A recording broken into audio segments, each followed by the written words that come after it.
Good evening, everyone. My name is Louise Sue. I'm a retired naval captain, and I am the chair of the events committee with the Friends of the War Museum. And we have in the past tried to do these events in-house along with a live feed. But until such time as we can get back in-house, we've now decided to go on full-on virtually whenever we can. So this is the third presentation in this now series of presentations virtually. Normally we'll try to do it once every 2 months, but we were very fortunate. Tyler has been waiting patiently since September of I think we were looking up to schedule him for September 2020. So the fact that he's still hung on this long in order to give us this presentation, we're truly, truly grateful. I will just indicate that Tyler has about 30 to 40 minutes to make his presentation, and then he will see you. Hopefully you've all learned how to put your hands up for this. If not, it's the top right-hand corner usually of your screen. There's a thing that says more. If you tap on that, it'll say raise your hand as one of your options. And so you can go ahead, and if you raise your hand, hopefully Tyler will recognize you and you can ask your question after the presentation. So with that all being said, Tyler, as you know, because we put it out on the advertisement for this presentation, that Tyler's a historian, lawyer, and more importantly, I think, an infantry officer. He holds a master's degree in war studies from RMC, and he has his law degree from the University of Toronto. Now, we're very fortunate that he's taken an area that he has some specific expertise in and had done a great deal of research to speak to us today on this particular topic. So without further ado, I ask Mr. Wentzell to please carry on. Thank you, Tyler. Thank you very much for having me. Greetings, everyone. First of all, thank you for coming. I'm looking forward to telling you the story about the Mackenzie-Papineau Battalion. I think pretty much the most interesting individual battalion in Canadian military history. I will start by apologizing for any coughing and wheezing. I actually have COVID right now. So far, it's fairly mild, but if I have to pause to catch my breath or something, that is why. So first of all, there is a matter of terminology I need to get out of the way right off the bat. Who is and who is not a MacPap? It is slightly more complicated than you might initially think. First off, Mackenzie, as in William Lyon Mackenzie, and Papineau, as in Louis-Joseph Papineau, the leaders of the Upper and Lower Canada rebellions of 1837, symbols of French and English-Canadian resistance, rebellion, and democracy and reform, depending on how you look at it. And 1937, being the first full year of the Spanish Civil War, was of course 1 full century from these rebellions. So they were great historical personages, symbols that together united many Canadians. So fairly early on, a lot of the Canadian volunteers started calling themselves MacPaps, regardless of what unit they were fighting in. And this was important because a high proportion of the Canadian volunteers maybe never saw another Canadian the whole time they were in Spain, because a lot of them were recent immigrants. A lot of them were sent to units where they would fight alongside people from their country of birth. It's easier to fight with people who speak your language. So a Hungarian Canadian might be placed in a Hungarian speaking unit, just as likely as they were to be placed with other North Americans. These MacPaps fought throughout the international brigades. And then there's an actual battalion, the Mackenzie-Papineau Battalion. It had a battalion headquarters, signalers, cooks, a machine gun company, 3 and later 4 rifle companies. It was numbered 60, the 60th battalion. And this Mackenzie-Papineau Battalion also was never a truly fully Canadian unit. Canadians and Americans in the international brigades were treated as if they were interchangeable.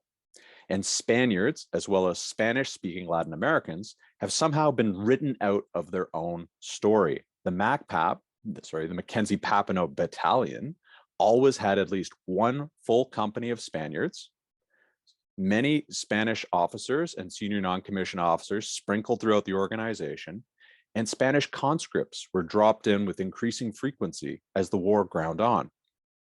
And Finnish Canadians were such a staple of the Mackenzie-Papineau Battalion that it got to the point where Finnish volunteers, Finns from Finland, who had never stepped foot in Canada, came to the Mackenzie-Papineau Battalion, to the point that the machine gun company was almost exclusively a Finnish-speaking organization.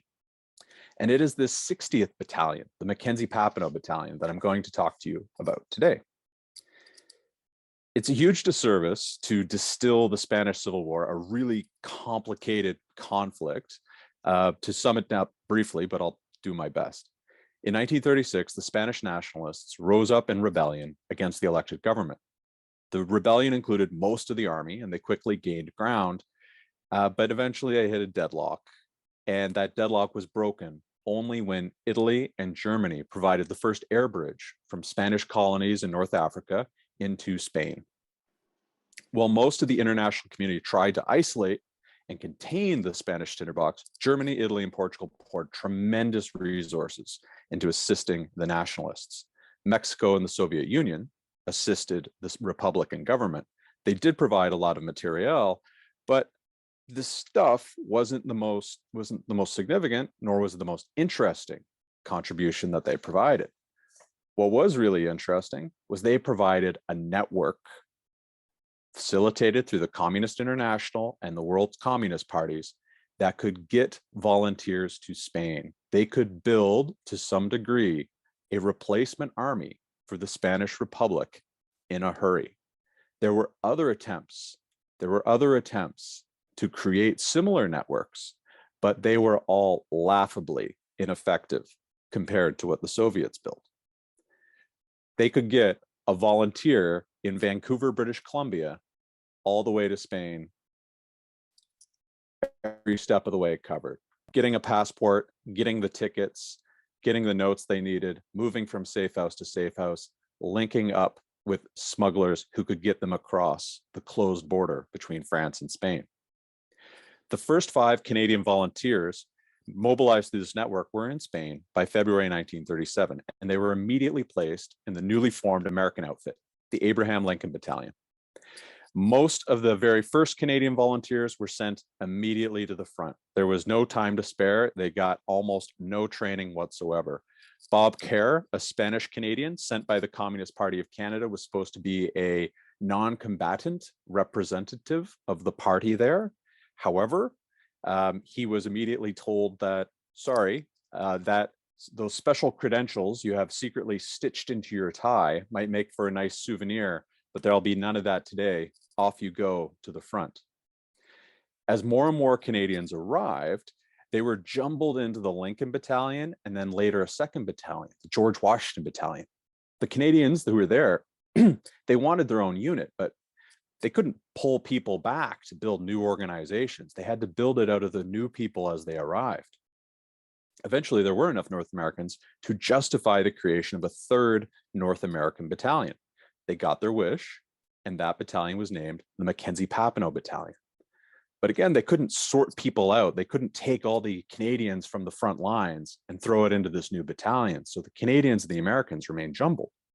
But this new Mackenzie-Papineau Battalion, they had this special luxury, if you can call it that, of actually taking a few months, almost 4 months, to train behind the lines, something that had not been afforded to any of the other battalions that came before them.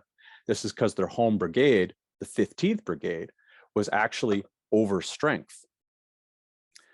They took advantage of that training, and they became known as the Model Battalion.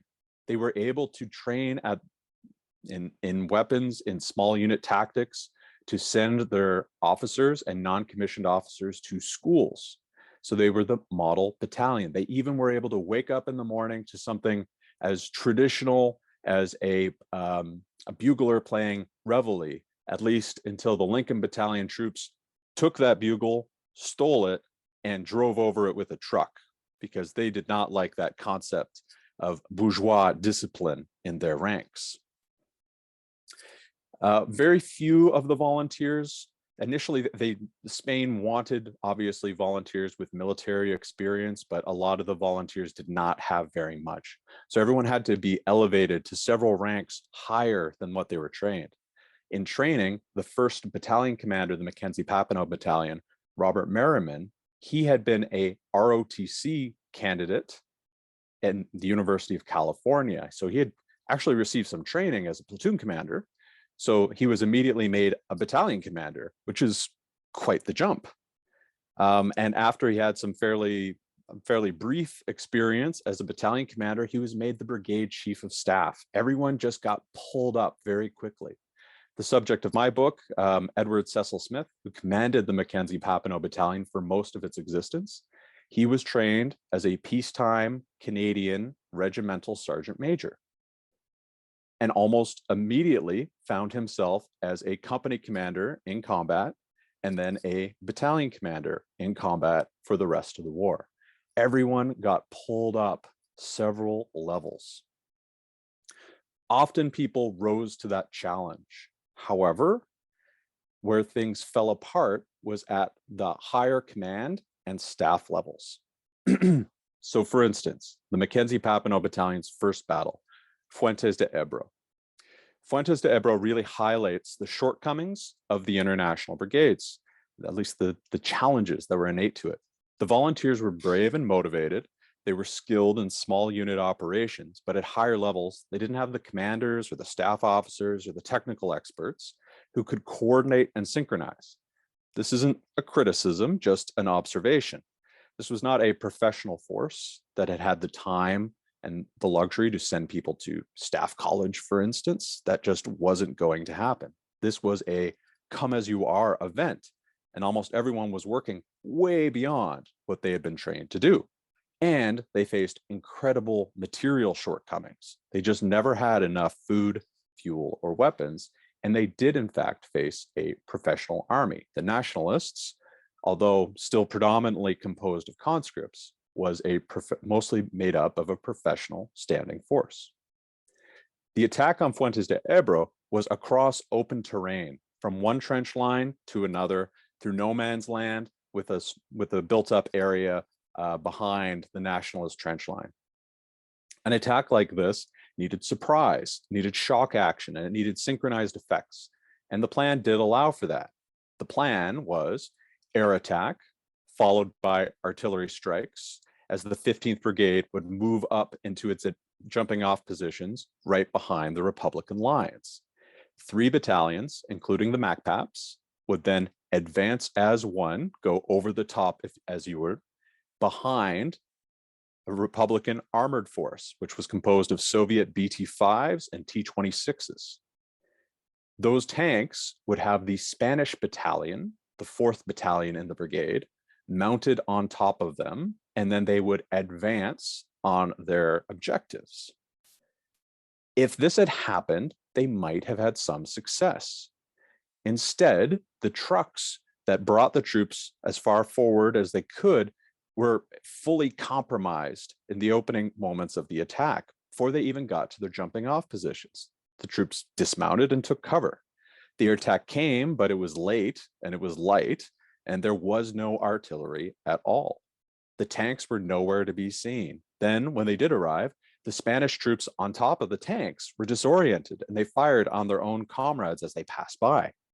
Then the tanks crossed no man's land at full speed, leaving the troops they were supposed to be covering far behind. Tank infantry cooperation is hard. It requires rehearsals. It takes practice to get it right. And these rehearsals were not conducted.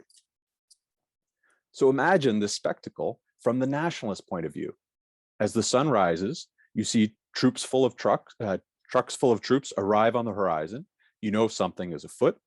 Some of your comrades fire on these newly arrived soldiers and everyone gets ready. Anyone who's asleep wakes up and moves to their positions. You wait. Some aircraft fly by and drop a few bombs. You wait some more. Tanks now appear on the horizon and they race towards you. You destroy some of them in no man's land. Some make it into the town, but there they're isolated and have no infantry support, so they're easy enough to destroy. And now you watch as a brigade in line in front of you comes into no man's land, without any artillery support whatsoever. At no point are you fully suppressed. So you can guess what happened. Under a situation like this, the failings of the senior leaders and staff basically nullified the courage of the rank and file. No amount of bravery, no amount of initiative could overcome these conditions. The battalion officers tried to motivate the troops under these daunting circumstances. Joe Dallett, the battalion commissar, yes, they had commissars, we can talk about that. He stood up, said some encouraging words as he rushed forward, and was killed instantly. The battalion continued its advance into no man's land. And the Mackenzie-Papineau Battalion suffered 16 dead and 63 wounded almost immediately, about 20% casualties right off the line of departure.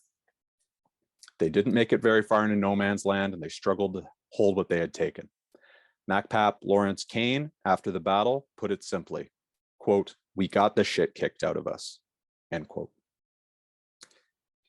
In other battles, this initiative and determination that was displayed by the junior ranks was able to carry the day.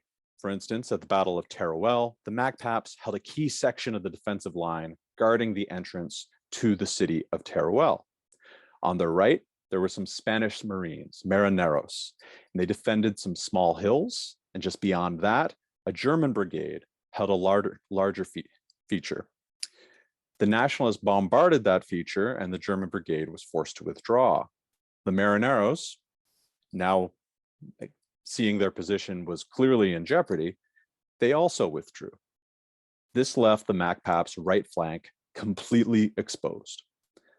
Lionel Edwards, an Albertan from Pincher Creek, he led machine gun teams to these hills, he seized them, and he held them doggedly for days. A lot of sources identify Edwards as a company commander, but he wasn't. He was a non-commissioned officer who saw a problem and did something about it. And if he hadn't, the MacPap position would have collapsed entirely.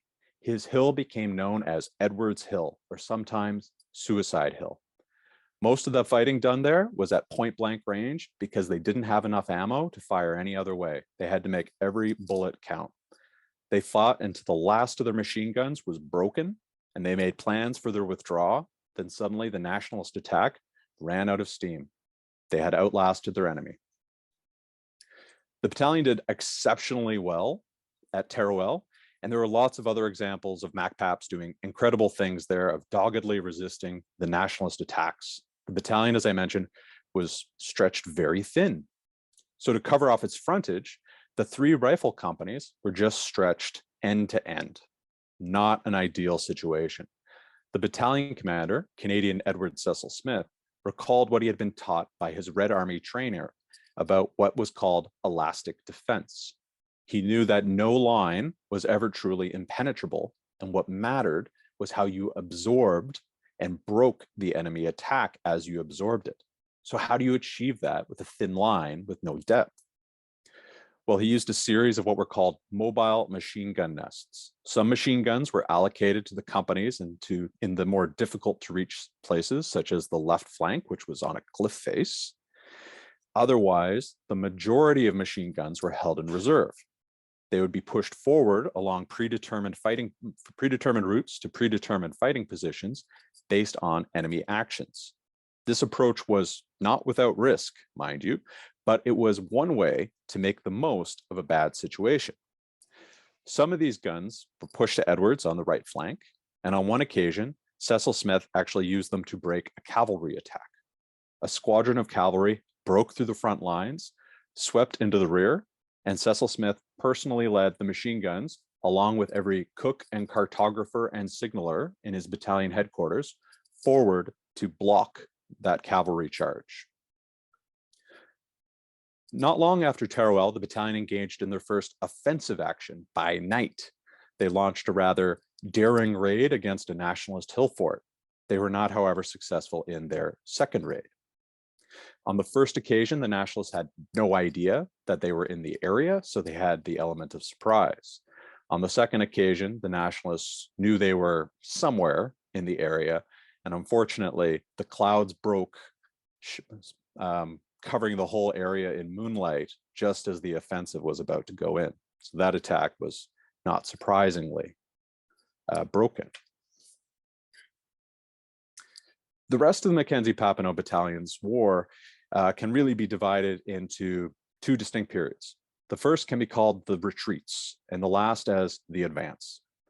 The retreats was in the spring of 1938, when the MacPaps bore the brunt of the nationalist Aragon offensive.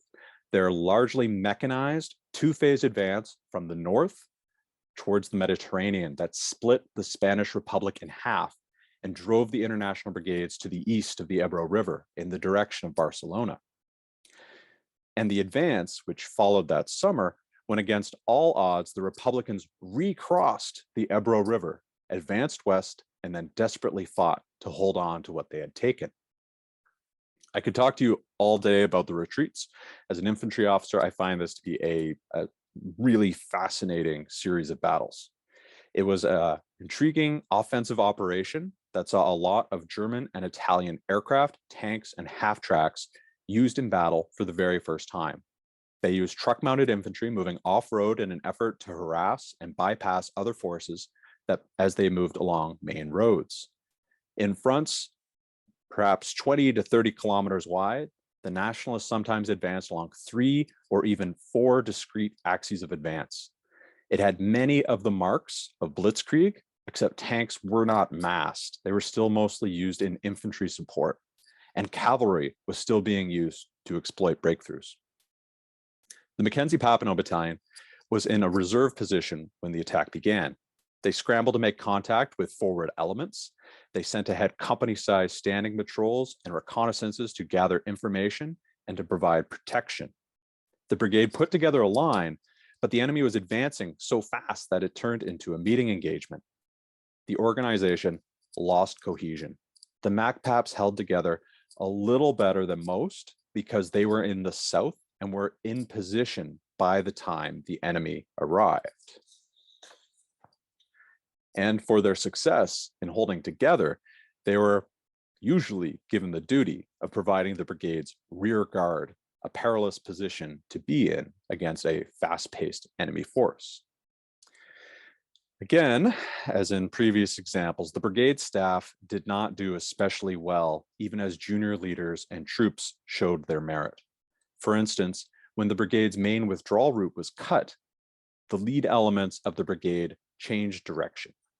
And that message did not make it to the rear guard of the brigade, the Mackenzie-Papineau Battalion. So troops just kept running into the same nationalist blocking positions along their assigned route. And the brigade's combat power was dissipated as troops got lost and separated from their units. Many troops, of course, were killed in this engagement. However, there's a shockingly large number of soldiers that were just lost or separated, still completely able to carry on with the fight, but didn't have the leadership or the direction they needed to be put into the right place at the right time to help break the nationalist attack. So only a fraction of the brigade made it to the town of Kasp for the main defensive battle. Here, Finnish Canadian Niilo Makala, the first Canadian officer of the Mackenzie-Papineau Battalion, fought the nationalists back and forth, time and time again. He took the hill, the nationalists took the hill. He took the hill, the nationalists took the hill. They fought over the same piece of ground for a full day. And Makala only withdrew, or more accurately, he was brought back after shrapnel from a tank punctured his chest, which later killed him. Edward Cecil-Smith, the commander of the Mackenzie-Papineau Battalion, was caught at the roadblock that I was describing earlier. He actually hitchhiked back to the front after he figured out where the enemy was, where the brigade's main defensive battle was going to take place. He hitchhiked back to the front by himself and the driver of the ambulance that he was able to find. Once he was there, he took command of a composite force of 100 troops to retake the hill. These 100 troops were from 4 or 5 different battalions, some of whom were not even part of the same brigade. They just grabbed everyone they could to send them forward. They attacked at dawn, and they captured 30 nationalist prisoners, 50 or so rifles, 3 Italian machine guns, and 10 mules. Mules keep coming up in these stories. But they soon found that their hill position was encircled, and they had to withdraw. That summer, the Mackenzie-Papineau Battalion fought their way back across the Ebro River. At this point, the battalion had pretty experienced leaders. The battalion had more skilled boatmen than most, perhaps not surprising with the number of Canadians, so they played a key role in getting the whole brigade across the river. The Mackenzie-Papineau Battalion crossed at 2 points. They seized their objectives quickly and relatively easily, but they soon came under fire on the beaches. Lionel Edwards, leader of the stalwart defense of Edwards Hill at Teruel, I described earlier, was among those killed. The battalion advanced quickly towards the southwest, with the machine gun sections trailing behind the leading rifle companies to be dealt with whenever they hit resistance. And their secret weapon on this fast-paced advance was an impromptu cavalry force they put together. When they crossed the river, they found some healthy nationalist horses on their objective. They stole them, gave them to the best horsemen in the organization, and pushed them forward as a cavalry screen so that they could identify points of resistance, hit it with the appropriate combat power in the rifle companies, and use their machine guns to deal with them. That's how they were able to advance almost 40 kilometers very quickly. When they hit Gendeza, which was 40 kilometers on their advance, they hit a great deal of resistance in a series of hill positions, and they were not able to overcome that resistance. So the next few weeks, the Mackenzie-Papineau Battalion spent moving around in different defensive positions, trying to hold on to the ground that they had taken. Until in September, the Republican government demobilized the International Volunteers. This was an attempt to de-escalate the conflict. There was a hope that in the negotiation process, by withdrawing their international volunteers, the nationalists would also withdraw their international supporters, i.e. the large number of Germans and Italians that were participating in the conflict. All the international brigades were demobilized and their members were mixed together in camps.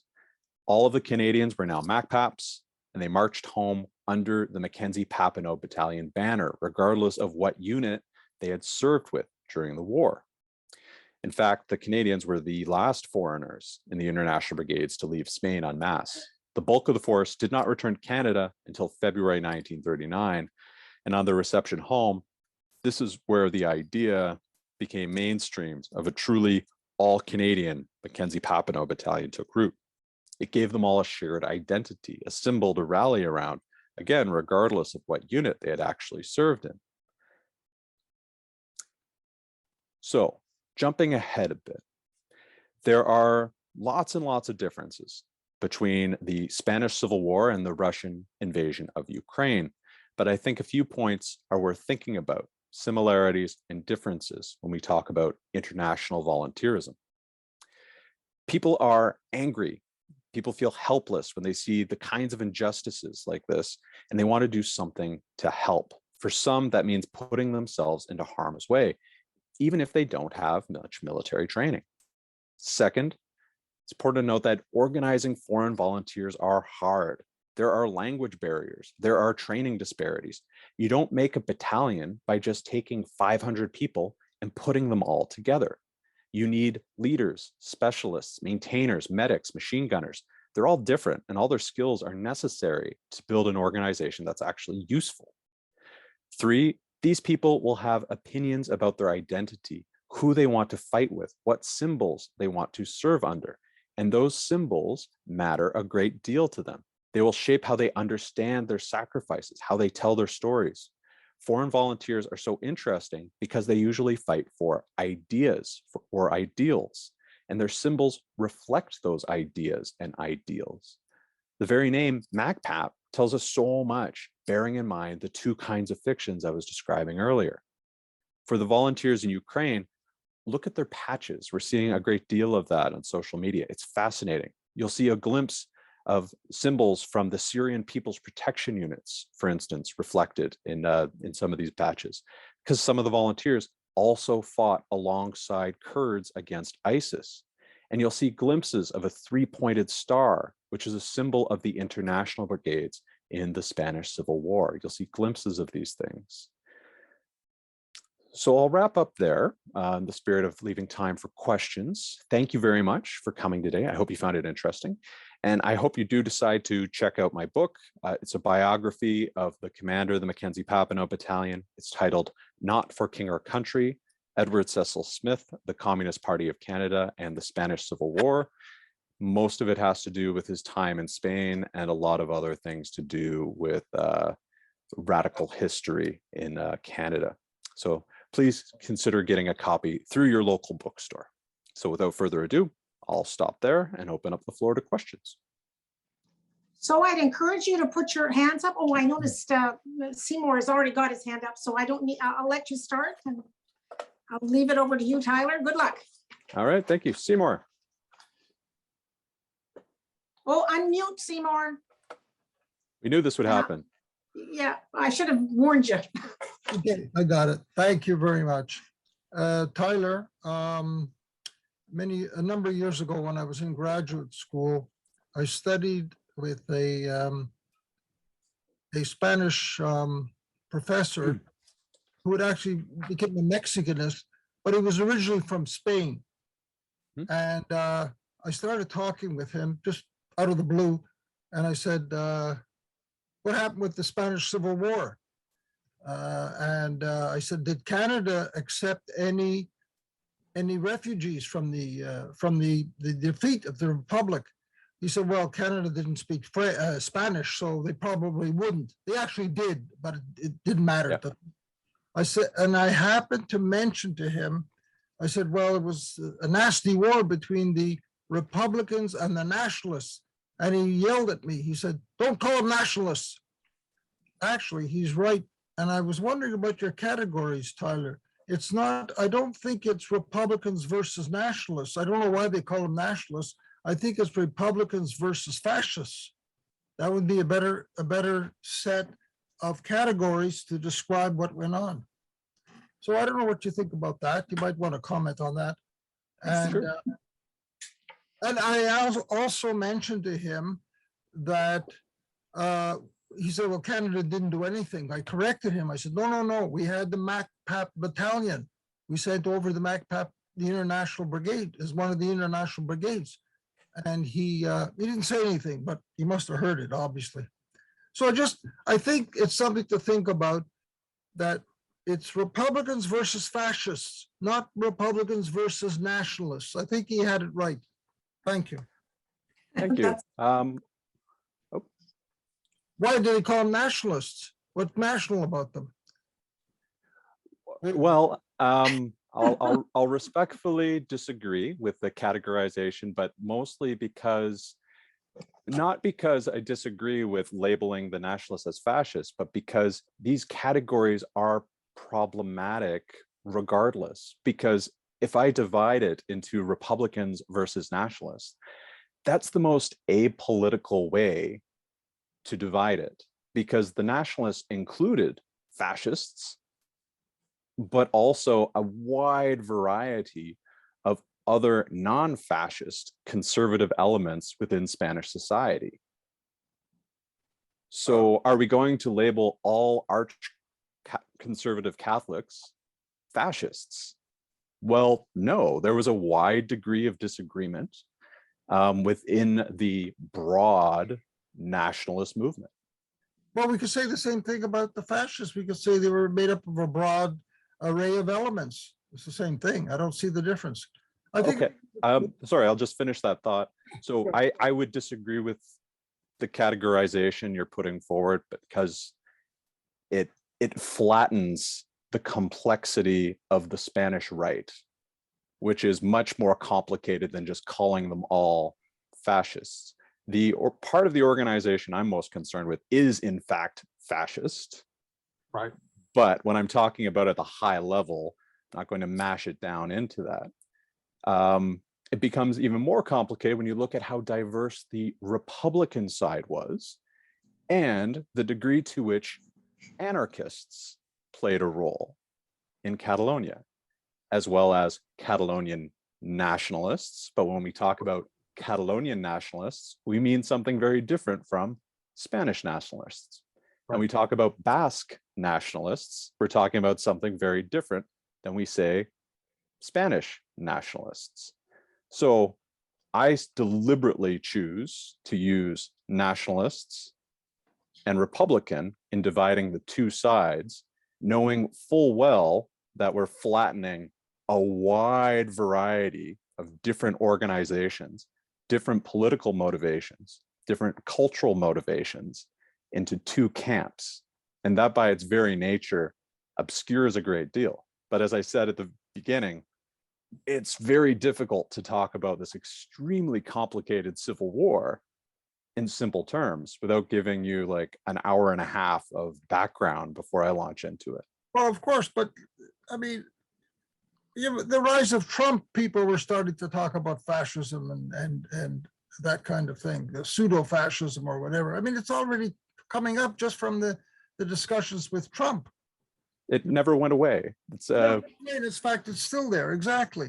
So anyway, I'll let it go. It's something to consider. That's Yeah. Okay, thank you for your response. And with regards to the second part, I think there's an important distinction to be made between Canada did nothing and the Canadian people did nothing, because the Canadian government made it illegal to volunteer for the MACPAPs. Yeah. So when your Spanish friend and colleague was describing Canada is not doing anything, we went beyond not doing anything. The government took steps to actively prevent aid going to the Spanish Republic. Meanwhile, individual Canadians Yeah, of course. did a great deal. Yeah, So again, when we put it into two categories, these details get obscured. yeah, it's a fine distinction. I didn't know at the time. I didn't know how to respond to that at the time, but I took his point about nationalism and fascism. Thank you very much. I'll let it go. All right, I lost track of who was next. Mike Mike? Street, and then, yeah, we might as well. Sorry, I heard what you said just a minute ago about the Canadian government not helping the Spaniards or the Mackenzie-Papineau. How were they treated when they returned? The volunteers for Spain had gone in violation of Canadian law, or more accurately, they had gone in violation of Canadian law when it was formally proclaimed in June of 1937. The ones who went before that, arguably, they did not. So there was a movement afoot to arrest them or to deny them re-entry on an argument that, well, if they went at all, they broke the law, so they can't come back. That was the RCMP's argument. Immigration argued that, although we kind of sort of agree with you, that decision would amount to a trial in absentia, and at a minimum, they should have a trial. So when they came back, the RCMP kept extremely detailed files on the volunteers and maintained records on the majority of them until they passed away. So there was a number of people who had no political activity whatsoever, never did anything nefarious from what one can tell, but they were monitored by the RCMP for the rest of their lives. Were any of them prosecuted? No, there's been absolutely no prosecutions under the Canadian Foreign Enlistment Act. Zero. Thank you. So I think Tom is next, and then Bill is, I can see Bill's in the wings there. So. Hi, thank you for a very interesting presentation. I really enjoyed that. First of all, it's interesting that there's an echo of the treatment of the Canadian government of the volunteers who returned in terms of the foreigners who go fight for ISIS, and a lot of countries are tying themselves up in knots, wondering what to do about that. But what I really wanted to ask is as you said, there are volunteers going to fight in Ukraine. Given how much the nature of warfare has changed since the Spanish Civil War, how can you compare what you think the experience of the volunteers in Ukraine would be compared to the volunteers for the MACPAPs? Well, a major difference between the two experiences, how easy it is to get to Ukraine. It is remarkably easy. It is almost too easy in a sense because a Canadian volunteer for Spain would hit many obstacles, and you could frame those obstacles as sort of being off ramps. You know, the universe kind of saying, do you really want to do this? You know, when the Mountie asks you some questions, you say, no, maybe I don't. Or the person checking your passport starts to ask you some question about, are you really going to the World's Fair in Paris? All of these things present frictions. They present opportunities to change your mind. You can frame them as opportunities, I guess. If you want to go to Ukraine, you don't have to be secret about it. There's a program for it. You can travel internationally quite easily. There's nothing illegal about going. The border with Poland is open. And there's a system to receive you once you get there. It is pretty easy. You can Google it right now and go to the Legion's website, and it will tell you exactly what steps you need to take before you go. So that part is very different. Now, my answer about a month ago would be very different from my answer now, because it was such a dynamic situation initially, but now things have settled down to the point where there's a much clearer front, which means there's more of a robust system in place to train people versus throwing them forward if they meet relatively low bars of training. There were examples of Canadian volunteers going to serve in Ukraine, of people who were just straight up sent back because they were more of a liability than anything else, because they had no training, no experience whatsoever. And some were diverted to assist in other ways, because you can still, as one volunteer put it, I can still peel potatoes.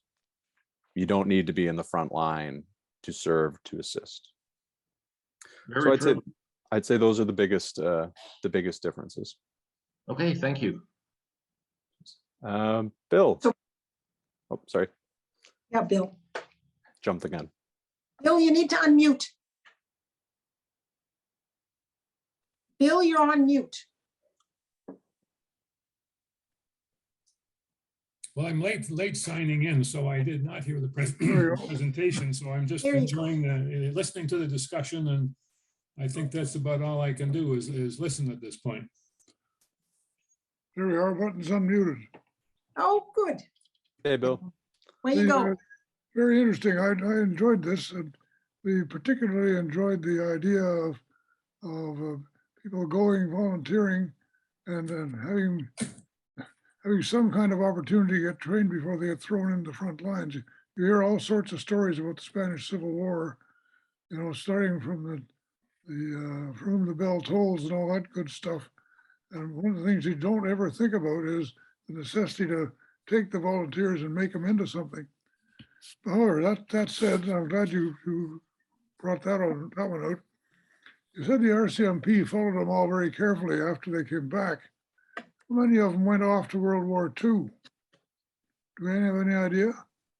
Great question. So in terms of solid numbers, can't give you solid numbers. That's a graduate dissertation for someone if they want to actually follow it through.